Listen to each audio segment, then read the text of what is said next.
Welcome to the Overrated Experience Sports Betting Podcast. This is episode 37.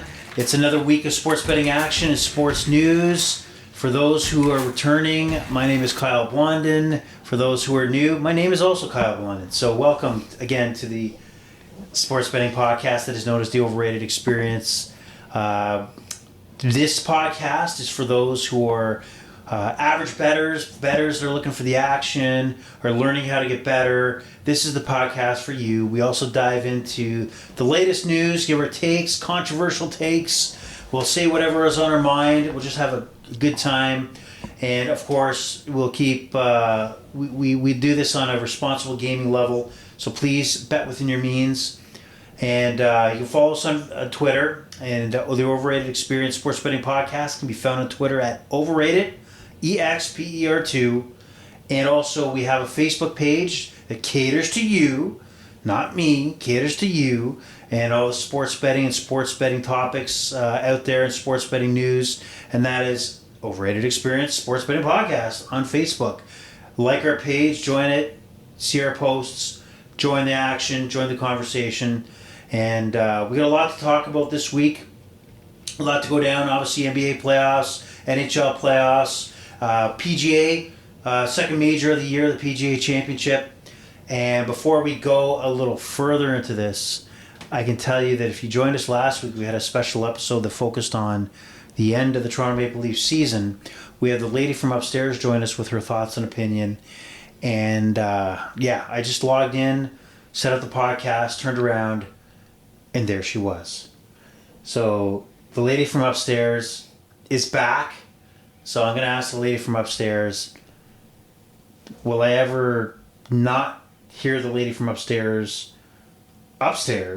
and will you ever be away from the Overrated Experience? No. Because I'll find you. That's kind of creepy, and that's very bone-chilling, to say the least. So welcome back. The lady from upstairs. Let's start out by asking, how did you feel your first experience podcasting was? Now this is episode number 2. How was that first one you felt? It was all right. All right. Where would you rate yourself from 1 to 10?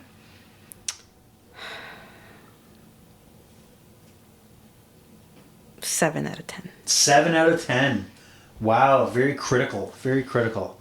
I think our guests, I think we had a pretty good download rate for your guest appearance. So this is a cheap plug to bring back the guests, is bringing in the viewers. So this is why you're here, just to let you know you're the money maker. All right. I knew that all along. Okay, good. All right. So welcome back, lady from upstairs. We're going to talk about some NBA playoff action, like I talked about. We're going to talk about NHL action, and obviously feel free to chime in. We're also going to dive into some EPL action, and obviously news around the leagues around the world, and give our take on it. And what we're going to do is talk about and kick off. Right now, you would expect, because when the Masters came up, I dove in onto some Masters picks. But really, this PGA Championship first round, I literally got the shit kicked out of me on my picks today. I had three ball groups that really didn't go my way. I had a lot of faith in Jon Rahm, who really shit the bed. He's our Masters champion, pound for pound, the best golfer in the world. He did not come through. Cam Smith really struggled as well. But when Jon Rahm's like a +5 or whatever it was, not a good story, not a good time. Justin Thomas, also had my money on him.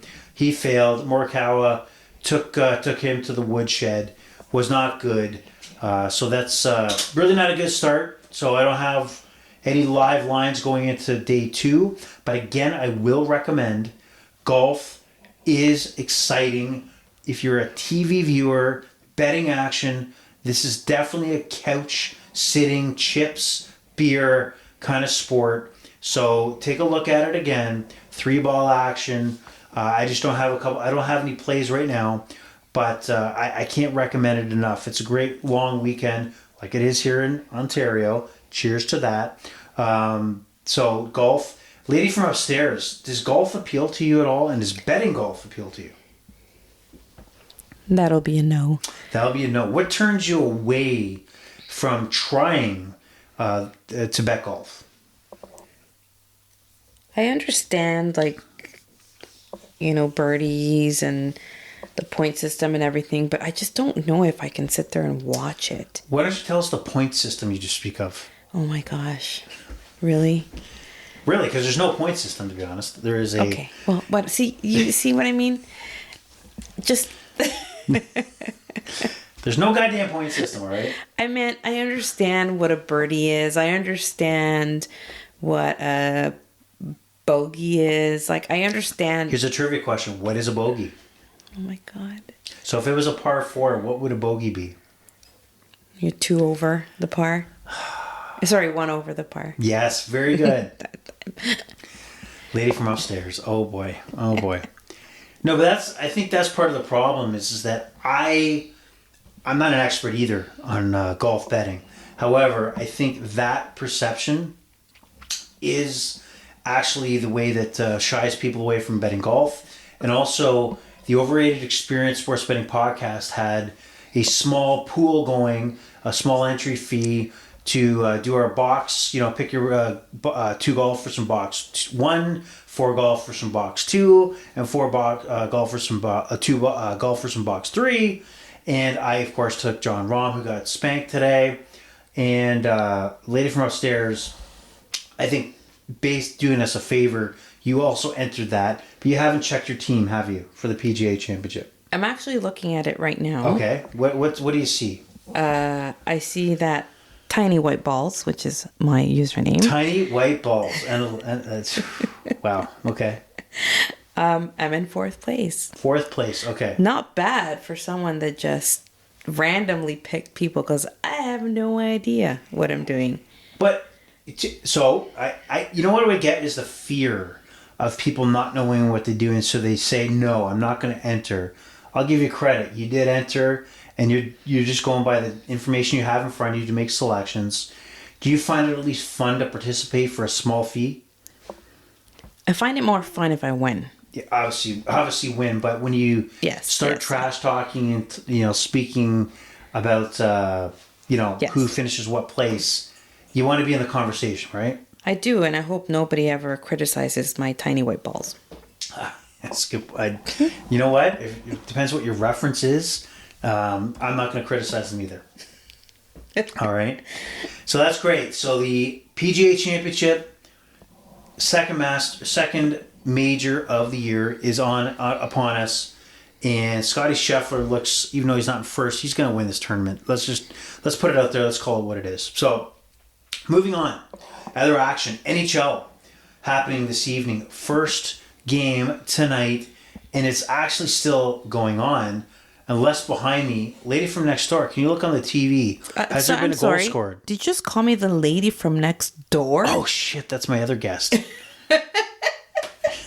Who the hell is the lady from next door? Oh, damn it. She was a special episode. Awkward. Very awkward. Okay, lady from upstairs. Yes. There is no lady from quote-unquote next door. Okay? Okay, just don't listen to the next podcast. Anyway, on the TV behind my back, has there been a goal scored? It's currently 2-2 Florida, Carolina. Is there an ending to this game? Not yet. They're in the second overtime, too. They're still playing right now? Because I see on FanDuel, it's locked, which is looking to me... No, it's not locked. Sorry. It's the spread that's locked and the total is locked. And obviously, that would make sense. Okay, so I want you to keep an eye on that, if you could, please. Yes, sir. All right. And then looking at the NHL playoffs here. Florida, Carolina kicked off tonight, and the over-under looks like both series, Dallas and Vegas, are 5.5. And Florida, Carolina makes sense to me to be like 5.5, if not 5. I perceive this series going kind of similar to what it is tonight. That is a 2-2 game with not many chances. Power plays probably being a key factor. This is what I don't want to see in the NHL. I don't want to see the team that's grinding out. It's got a great forecheck, but boring as hell. Like maybe the Carolina Panthers may be. winning the Stanley Cup, because every other team will try to build a blueprint team that is similar to this group and to play the way they do, and that's not entertaining at all. So right now it's 2-2 overtime. I see the series, like I said, going the same way. Also, maybe there might be a blow here or there, but I don't see a 6-5 game going in my crystal ball in this one. Series favorites, Carolina for sure. So we'll see how this plays out. I'm going to move on to the Dallas-Vegas series, which intrigues me. It is a very interesting series here. So when it comes to the favorite in the series, the Dallas Stars are a plus 115 favorite. The Vegas Golden Knights are minus 140. Now, the Vegas Golden Knights hold home ice advantage. That's probably the only reason why they're a slight favorite in this one at minus 140. Now, I was going to say lady from next door again, but she's not here. Anyway, lady from upstairs. Do you have what? I know you haven't watched hockey a lot this year. What stopped you from treating hockey and betting hockey as passionately as you do about basketball? Why are you not betting hockey the same way? I find hockey a lot more unpredictable to bet than basketball. And when I do the basketball bets, I actually don't like to bet before the game. I actually like to bet in play. Okay. Especially if I'm watching the game live, like I see how the teams are doing. Not that there's any scientific method to that, but I prefer to do the in plays. Sometimes I actually even take them in the third or fourth quarter. We'll get to the basketball part because I want to get into that a little deeper. Mm-hmm. But what stops you? Because I know that obviously when you're watching as the lady upstairs, it's on TV, and that's what you kind of like to do when it's on in front of you. Mm-hmm. Why does hockey not appeal to you to bet live and play like basketball? I can't tell you. I don't know. I really, just over the last couple of years, I just kind of took a little bit more of a liking to the NBA, and I really don't have a clear answer as to why it's not the same as basketball for me anymore. I don't know. I think, like I said, I think it's more, it's been more unpredictable for me than anything. Okay, fair enough. So heading into the Dallas-Vegas series, I'm looking at one of these teams as the guiding light. I think there's going to be more scoring in this series, and I'm hoping one of these two teams comes out as the Stanley Cup champion. Now, we've seen in the Dallas-Seattle Kraken series, all but one of the 7 games blew away the 5.5 over total. So going into game 1, we see 5.5, minus 105 on FanDuel. I like the over in this. I like Dallas on the road in Vegas. I like the idea that Dallas Ottinger for the Dallas Stars at any point can turn it on and be a shutdown netminder for the Dallas Stars. He was not that with the Seattle Kraken. The Vegas Golden Knights, despite having goaltending that's not woes. They just don't have like the stud in net that you would expect a team being in the conference final. So I think 5.5 right now is a steal. And if we have the same handicapper that will be on the Vegas series and the Vegas Stars series as it was the Kraken Dallas series, now's the time for you, the bettor, to wake up and pay attention to what's going on. The value in the Dallas-Seattle series was not only the 5.5, a good juice in that series, it was also multiple games where there was no goals in the first period, and the over-under dropped down to 3.5, and hammering that would have been a nice payday. So pay attention to a similar similar scenario in the Dallas-Vegas series. Okay? I strongly believe that. And the odds, Vegas minus 140 makes sense. Some of the intriguing bets now that this series has not started yet include, for those who like to put some money down on payouts that will not immediately hit your account, if you like goals, you're looking at the series. It's FanDuel has where you can predict, is there going to be over under 33.5 goals total in the series? So the thought process that goes around on that is that how long do you think the series is going to go? Do you think it's going to be a short 4 or 5 game series, which you'd probably take the under? Do you think it's going to be a 6 to 7 game series, kind of like the Kraken Dallas series, where they should smoke the 33.5? I tend to lean 33.5 over the 106. So I'm going to say over in this series. But I'm going to look at the lady from upstairs. I'm going to ask her thoughts for somebody with a random thought. Somebody who's going to flip a coin, literally not flip a coin, but probably look at what her thoughts are on a guess. And let's see how good her guess is compared to my expertise. So lady from upstairs, in the Vegas Dallas Stars series, do you think in the entire series there'll be over or under 33.5 goals scored in this series? Over. Okay, we're both on the over. So one smart person and one just average person has taken the over. I'll let you figure out who I think the average person is. I just flipped the coin. Okay, well, I didn't sleep last night analyzing what that result would be. Okay. All right. So some other plays. There's a lot going on in FanDuel, which is exciting. If for you prop guys out there, prop ladies out there, if you want to pick out who the series leading scorer is, Jack Eichel is a plus 460. Series players goals. Some great. I'm not a props person per se. I may take a few props here and there. Like Jason Roberts and Joe Pavelski to buy for 7 goals. Honestly, when you look at the series at plus 180, Pavelski may score 6. Jason Robertson may score 1. Jason Robertson might be in that situation like Austin Matthews and Mitch Marner with the Leafs, where regular season seems to appeal to him and playoffs may seem to be a little overwhelming. So, but Pavelski has been lighting up the score sheet. Might be a play there. So a lot of interesting stuff there. Take a look at it before the series starts tomorrow night. Good information there. So, now, we're going to get on to some NHL news.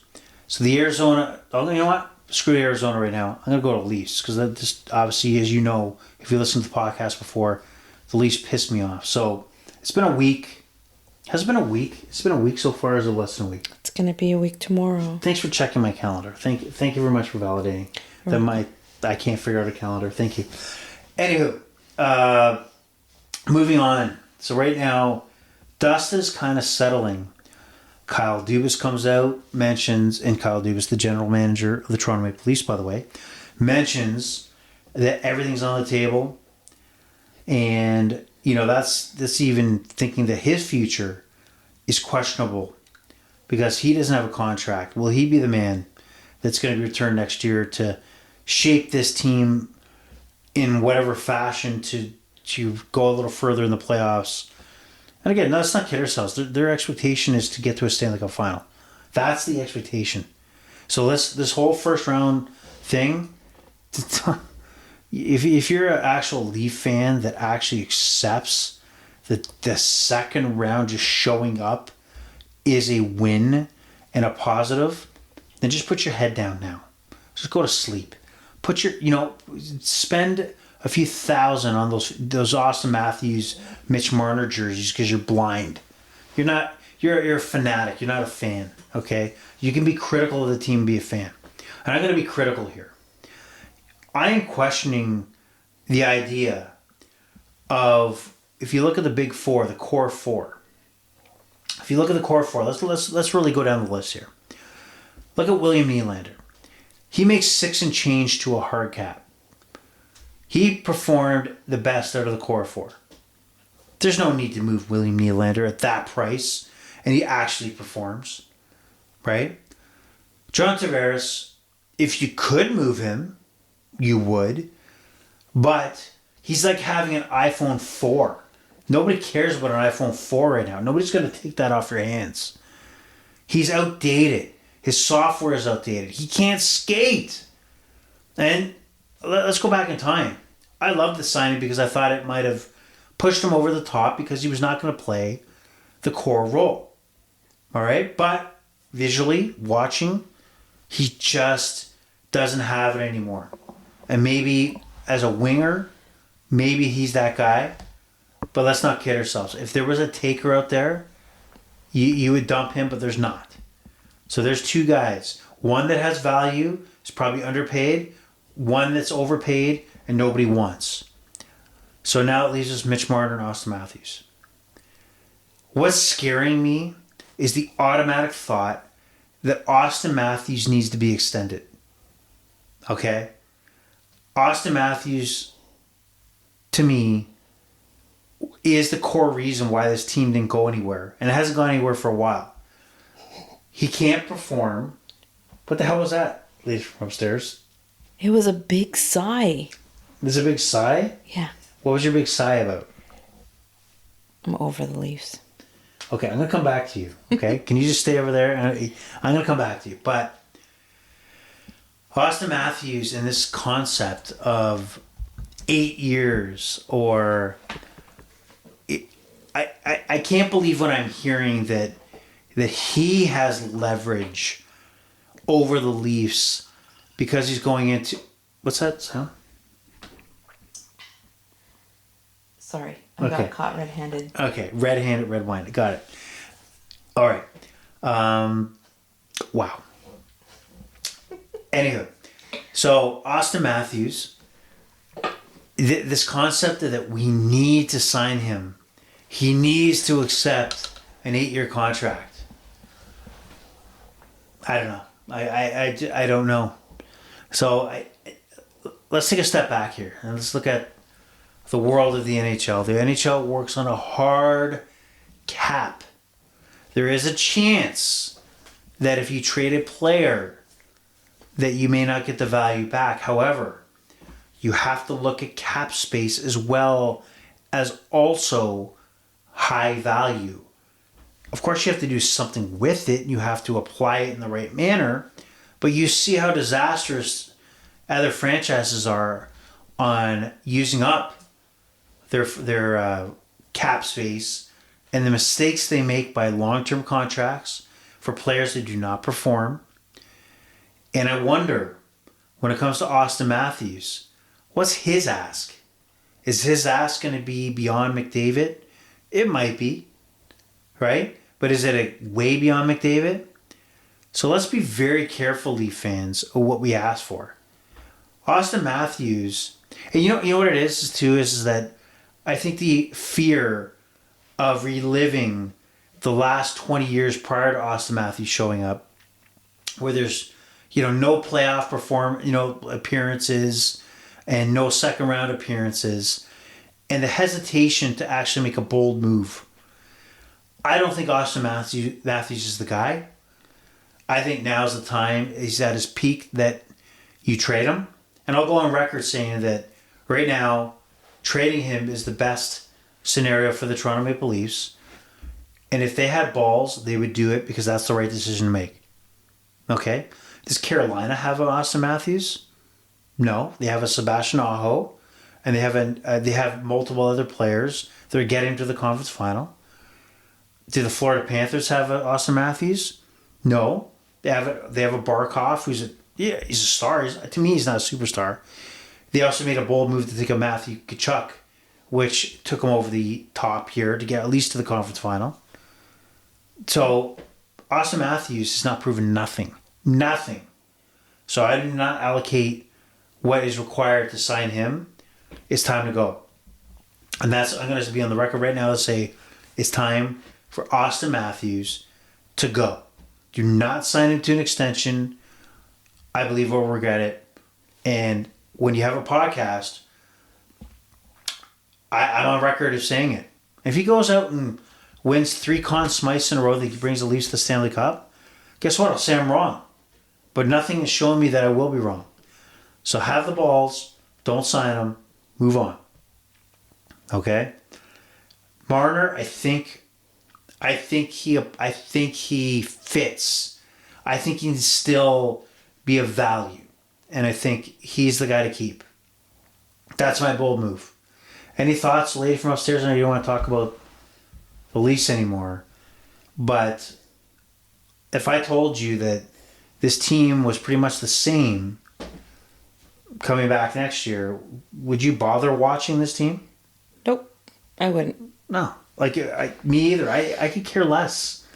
If they have the same group, I hear people say, oh, the goaltending, and this or that. It's the same old garbage. Stop defending the top talent or your supposed quote-unquote top talent. Even on the TNT broadcast tonight, they were talking about the Edmonton Oilers and Gretzky. Wayne Gretzky. The best is ever stepped on the ice. Made a joke that the Leafs core four were basically on a milk carton, like missing children. That's disgusting. Disgusting. It's a joke. It's a joke. How? And now let me ask you this: in your environment and other people, I don't know. What were people's thoughts about the Leafs and their failure in the second round? What were their feelings? One comment that I read was, no, let's keep the core four. This is actually entertaining. Meaning, it's a joke. Yeah, I don't know if anybody else kind of heard many people switch from we, us, and then as soon as they got eliminated to they, them, suck. You know what I mean? I'll tell you, I'll stick with we suck. We need to make these decisions. I'm all in. But if you can't make these core decisions, it's pushing me away. It's pushing me away to just not give a fuck. Okay? So you're pushing me away. Make a goddamn move. Have some balls. Okay. That's anger. We're calm down now, right? Okay, we're good. Yep. Other NHL note. The Arizona Coyotes, in their attempt to build a new facility after 25 years of trying to get a rink that will solidify them as an NHL team in the Arizona market, which is a huge TV market for the NHL, went to vote in the city of Tempe, Arizona. There was 3 questions to voters and basically saying, no, we do not support spending money on a rink and an arena for the Arizona Coyotes. Well, we're talking about taxpayer money, which the taxpayers have spoken. All right?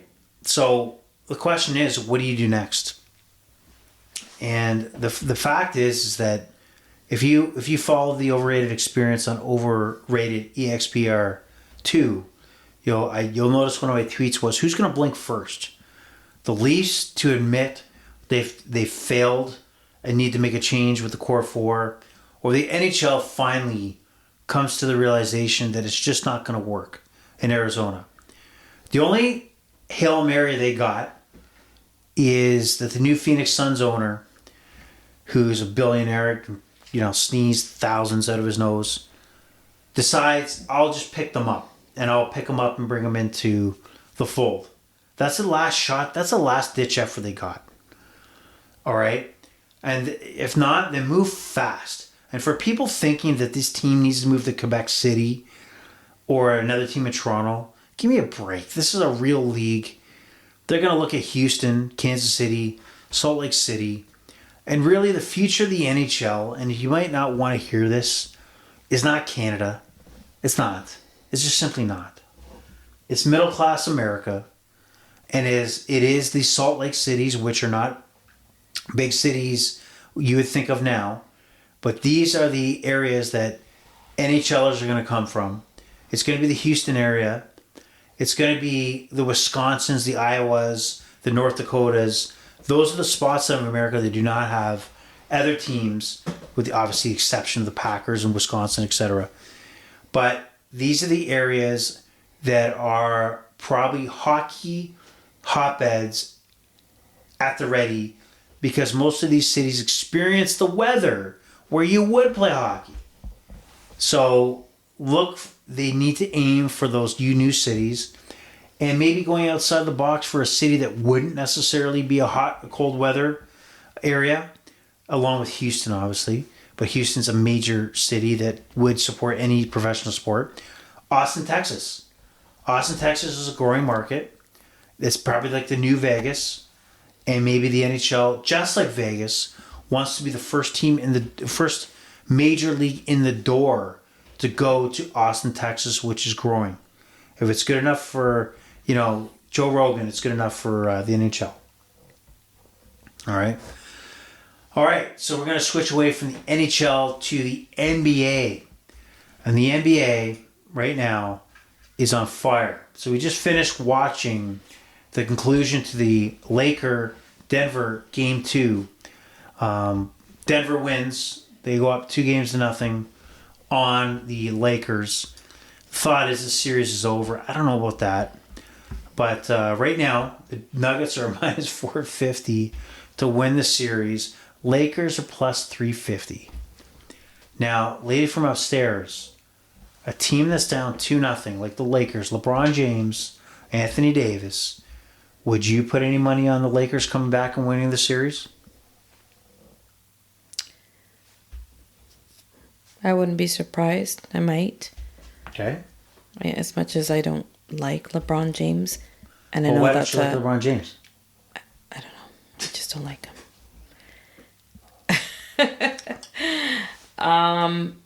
But I think they could come back. It's only 2 games. They can come back. Okay, so you think that there's a shot they'll come back. So Denver strong at home tonight. If I had to look at just kind of a take on this game, Jamal Murray really was the catalyst to the Denver Nuggets. They struggled early on. Lakers had a predominant lead. This game ended 108-103. This game was tied after the first quarter. Lakers took a 5-point lead heading in the half. They had stretches. I think there were stretches. Denver closed the gap. But you had Denver pretty much took over in the third quarter. They struggled from 3-point land. And then they started Jamal Murray. Threes. He finished with a team leading 37 points. He was the best player on the court. He was the most confident player on the court. And we got to shout out he's Canadian. So good job, Jamal Murray. Jokic had a solid night. But if you watch that game, he struggled. In my opinion, he didn't play like an MVP. He struggled. He struggled with the easy baskets. Like I find sometimes when he's 3 feet off the basket, he's too heavy on a shot.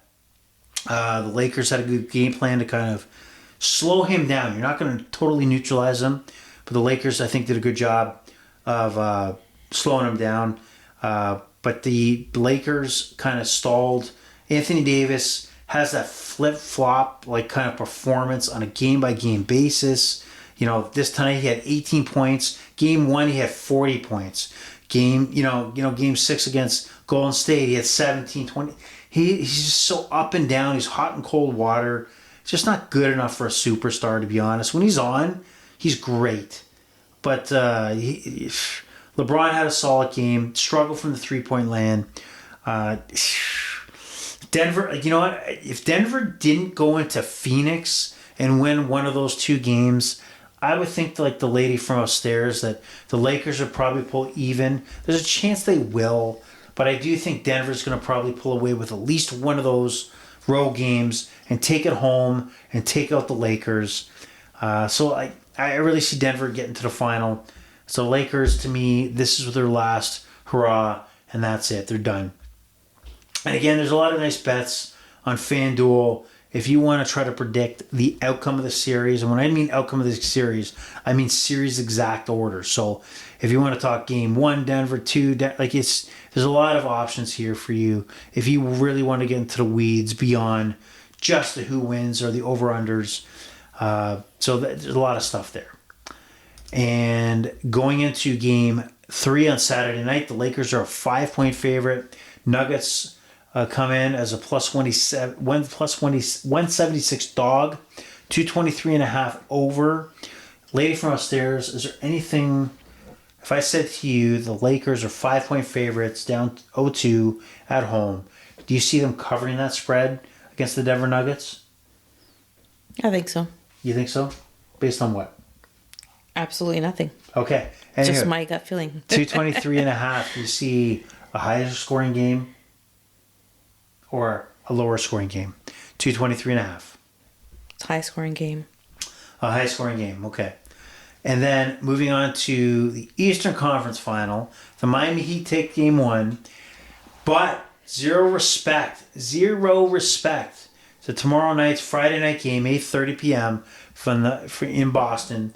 The Miami Heat are still +9, even worse than game 1. What do we got? What are we missing here?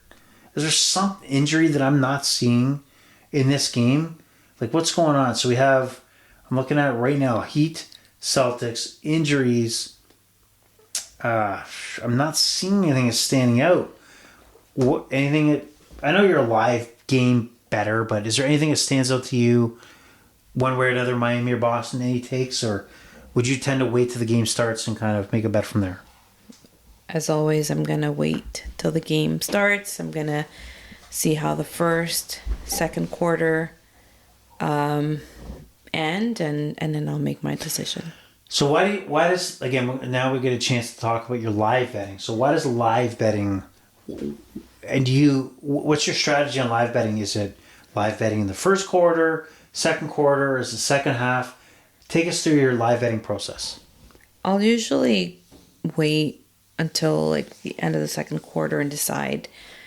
I find sometimes if you are, like, once that game has stopped, you've seen how they're playing, you see, if it's like a fast-paced game, you'll likely take the over. If slow pace, like take the under. So I like to wait till the end because there's no pressure at the end of the second quarter, because there's no pressure with the lines moving up and down. So, I just, sometimes I find like if I get an in play and I'm betting it right in the middle of the game, and sometimes if you see an over, a plus something, and then you're like, oh, I'm going to take this right now. It's almost like you do like a desperate bet, right?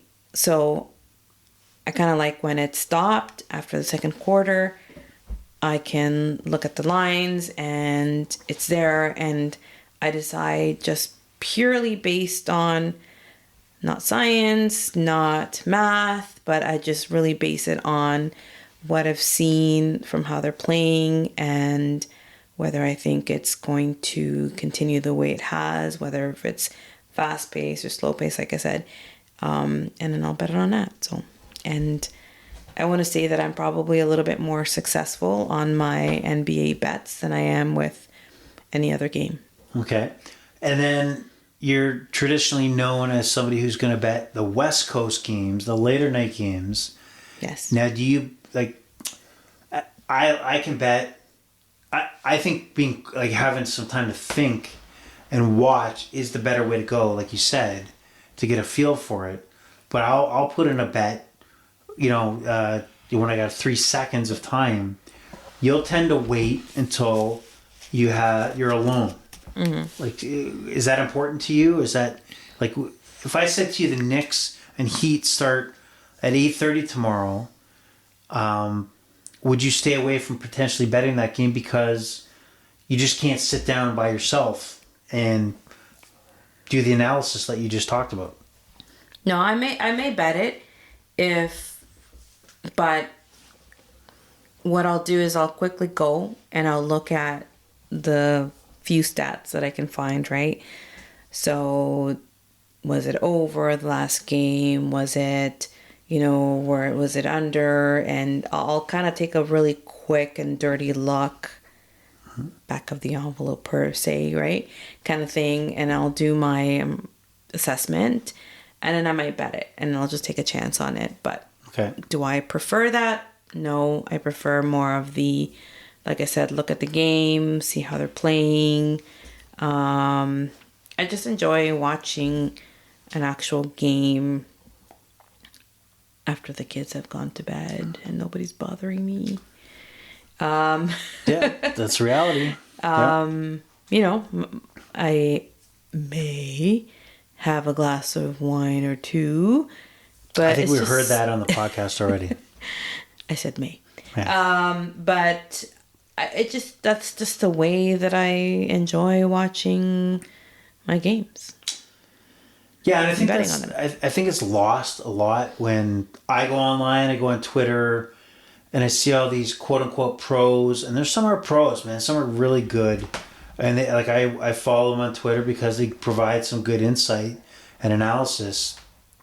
But the average bettor out there has to deal with, look, I got to deal with my kids. I can't look at the lines as much as I like, or I can't make a decision because somebody's knocking on the bathroom door. Right? How many times is that? Not as often as it happens to me for you. Okay, so I'm just saying that the real life and the majority of bettors out there have to look at this as a recreational activity, but are interrupted and can't dedicate, so they have to squeeze in opportunities to find quick, fast information and sometimes guessing, which they won't want to do, to make their wagers. So there's a challenge out there. We're not all pros, so I'm glad you shared that with us. So thank you very much. Now, one of the stories coming out of before I go to that story, let's talk about series odds for the Miami-Boston series. It looks accurate to me. Miami's still getting no respect. I mean, Boston did go to the final last year. They did lose against Philly in game 1. You know, Miami knocked them off in game 1 as well. Miami's plus 170 to win the series. The Boston Celtics are like a fighter that, like, they're like Floyd Mayweather. They win in the decision. And you're going to say, hey, they lost in the final against Golden State. But you got to put in the context that they may lose that first round. Meaning first game of the 7 rounds. But the odds are that they're going to come back, especially with home court advantage. And Jason Tatum's going to have another 50-point game. Jaylen Brown's going to have a big game. You know, like a lot of their star players are going to step up. You know, it's Al Horford's going to start jacking threes. They got a lot of winners on this team. Jimmy Buckets for Jimmy Butler, a.k.a. Jimmy Buckets, for the Miami Heat is really can beat you, whether it be himself putting up points or assists, rebounds, combination of all those. He's like a mixed martial arts fighter that can choke you out, knock you out, win by decision. A lot going on there. But the Boston Celtics are still the king of the castle on the Eastern Conference. So I do believe that the minus 220 is fitting. But if you believe, and if there's a team that will knock off the Boston Celtics to get to the final, the Miami Heat are that team at plus 170. I didn't think they were going to make a run like this. I thought they were dead. I thought the bubble Miami Heat, where they made that run to the final, was done. But I'm wrong. So if you feel good about Miami, I wouldn't put down the plus 170. But I mean, would I be shocked if they actually ran the table here and knocked off the Celtics? No. So plus 170 for you folks out there that believe the Miami Heat have a little bit of damage to cause, and you believe in Jimmy Buckets, then you better be laying that plus 170 now, because it's not going to get better. So now's the time. All right, so that's the NBA story in the playoffs. Now, one of the key stories that's come out is Memphis Grizzlies' Ja Morant. Now, already suspended 8 games for flashing of a gun in a strip club. Ja Morant, one of the best players in the NBA. There's no question. Ja Morant, probably going to have like multiple generation money in his pocket if he sticks around long enough and has the ability to collect that money that will change him, his kids and kids and kids and kids' life based on the hundreds of millions of dollars he's going to make. Now, with the second incident where him and his buddy in a car flash a gun again, on Instagram Live. The question is, what is the NBA going to do? All right, what is the NBA going to do? And I got a few thoughts on this. And maybe they're scrambled thoughts. Maybe they're not complete thoughts. But I'll get to my thoughts just to throw it out there. Because this is a top story in sport in the NBA. But I'm going to throw it over to the lady from upstairs. You know, you read about the story about Ja Morant. What's your initial thoughts, about this story, this situation about a young man, second time, had we're not talking years, we're talking less than a month, maybe less than a month, or the same situation where it seemed he was remorseful. You got me, guys, I made a mistake, I'm going to change my ways, and then it happens again. What's your initial take on the whole situation? I think that he might be on his high horse, possibly. I feel like when you read the stories and you read that it's not conclusive, is the NBA trying to cover something up, or is his money trying to cover something up? I think he's immature. I think he needs a lot of growing up to do. He's an NBA player, and I think getting into this much trouble, as much as he has, is not going to end very well for him. I think I'm going to say opportunities for lack of better words, but when he's done these things like threatening people and showing his gun, all that stuff, and if he's given a little bit more time before someone else sort of steps in to say no, don't do that, or whatever the case may be, like, will he then take action and do something a lot more stupider than is that even a word? No, it's not. A lot more stupid of what he's already doing by just flashing his gun or making threats. Like, this guy really needs to grow up. He really does. Yeah, and he's 23 years old, right? He has the potential to make life-changing money, and that's, you know what? And you could say, well, he's got life-changing money because of his skill set. His services, which is like a ridiculously talented basketball player, are in such high demand that those hundreds of millions of dollars are only going in his pocket because of the ability that he has. But at 23 years old, I'll tell you right now, if he was 33 years old, are you pouring yet? Jeez. Can you at least fill me up as well? Okay, hold on. I'm going to give you my glass. Thank you. He's 23 years old and, not even hitting the peak of his career yet. And the way society works is if he has a talent that's in high demand, which he does, he's going to have one chance, two chances, three chances, because he's a superstar. If he was Ja Morant, 33-year-old, 35-year-old, that was on the downslope of his career, that he's left Memphis after 10 years of all-star status and multi-contracts, and then he was bouncing around as kind of a thirdary, whatever the hell you want to say, player, there would be no question they would have dumped his ass already. Apparently Nike has put him on the shelf. It didn't sound like they got, ended their relationship. But guess what? Like I said, if he was 33 years old or 35 years old or 40 years old, or they would just dump him. It's just, that, I know that, that's the reality. The reason why he's still in the conversation is because he is a megastar. And Memphis, for example, they're not the Lakers, they're not the Knicks. And you got to believe that, oh my God, we have a superstar in our hands. All we want to do is re-sign him. We want to keep a Memphis Grizzly for life. what do? We have to treat him differently because we don't want him to leave. There's a lot of things to think about here. So as far as being a 23-year-old man, we're all stupid at 23. Let's put that out there. Would you agree, lady from upstairs? As men, 23 are pretty stupid? As men, yes. Okay. He has money now. He doesn't have the money he could have. He has the world at his fingertips.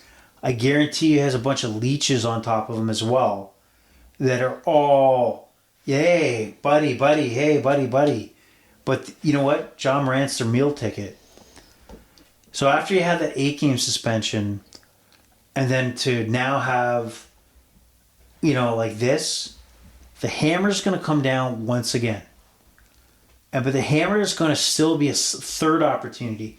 Because even if it's 40 games, or half a season, or a season, he's still going to be in a position to make that huge, mega contract. He is still going to have Nike knocking at his door saying, hey, are you good? Like, it's been 2 times, but you good? You're going to flash a gun again? We're good. We're still in. Because he's 23 years old and he's a megastar. And you just hope that, at 23 years old, he doesn't screw... Everybody wants to be in his shoes because he is a megastar and he's done it for himself. That's his ability. He's earned this money. Supply and demand. But what's going to happen is when he becomes a dad, when he becomes an older, more mature, he's going to realize there's a short window of time to make that money, influence money, basically the fuck you money in your life. You understand? Fuck you money that he's pissing away potentially. But he'll get a third shot. And you got to hope that he takes advantage of it. So there might be a 40 game. There might be a year. Who knows what the discipline will be. But he didn't get it. He only got a shot because he's John Morant, superstar, 23 years old. If he was anybody else, and that's the way the world works, that's just, he's got that ability and he's got the demand, they'd dump him.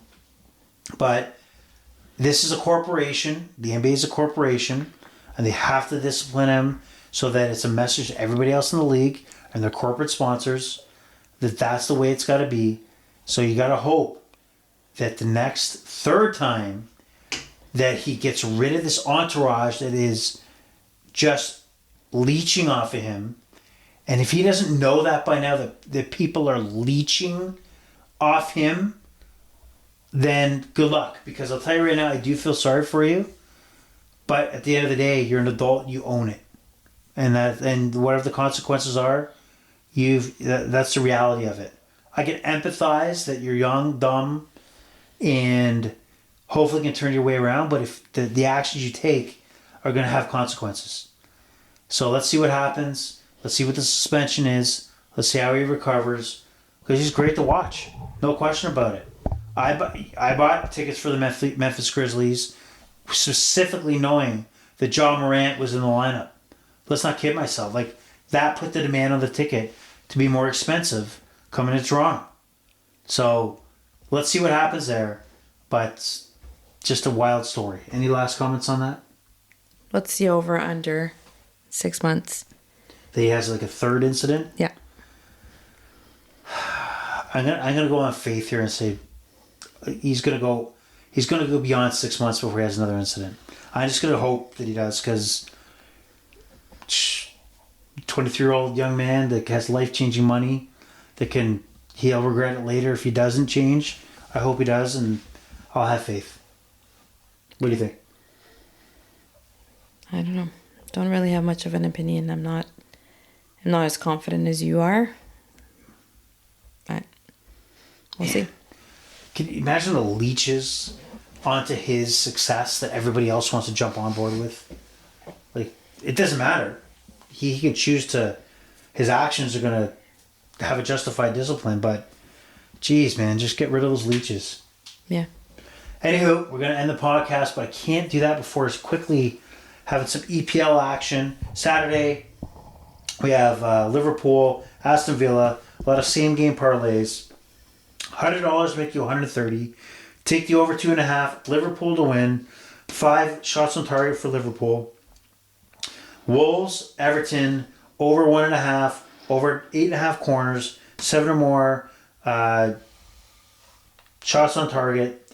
That $100 will pay 126. Sunday action, Brighton is going to smoke Southampton. $100 pay 127. Just take the over 2.5. 9 shots on target or more, or 26 shots in general. So that's it for the overrated sports betting experience. I'd like to thank the lady from upstairs and our future guest, the lady from next door. Sorry. No, that's not good. But thanks for joining us again. Did you have a good time this time? Yes, thank you. And the lady upstairs is now leaving the building. All right. Or just going back upstairs. Okay. So this is podcast is done. Pleasure was all yours. Over and out.